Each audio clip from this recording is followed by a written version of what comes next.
আসসালামু আলাইকুম। আশা করি সবাই ভালো আছেন। তো আজকে আমি কথা বলবো যারা হায়ার এডুকেশনের জন্য দেশের বাইরে যেতে যাচ্ছেন।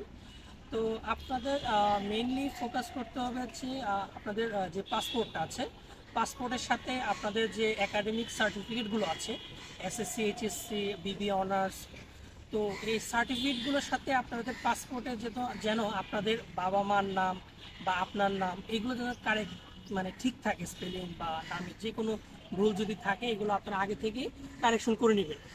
কারণ হচ্ছে যখন আপনি কোনো একটা কান্ট্রির জন্য অ্যাপ্লাই করছেন তখন কিন্তু খুব একটা সময় থাকে না আপনার কাছে কারেকশন করার জন্য। আর আমাদের কান্ট্রিতে ম্যাক্সিমাম জায়গায় আপনি হয়রানির শিকার হবেন যদি আপনি লাস্ট মোমেন্টে যান। টু বি অনেস্ট, আমার এক্সপিরিয়েন্স থেকে বলতেছি, যদি আপনি আগে থেকে সব ঠিক করে না আসেন, যখন অ্যাপ্লাই করার পরে আপনি যখন যাবেন, যখন আপনি সার্ভিস সেন্টারগুলোতে যখন আপনার নিডটা আপনি ওনাদেরকে বোঝানোর ট্রাই করবেন, ম্যাক্সিমাম জায়গায় কিন্তু আপনার নিডটা ওনারা বুঝবে না।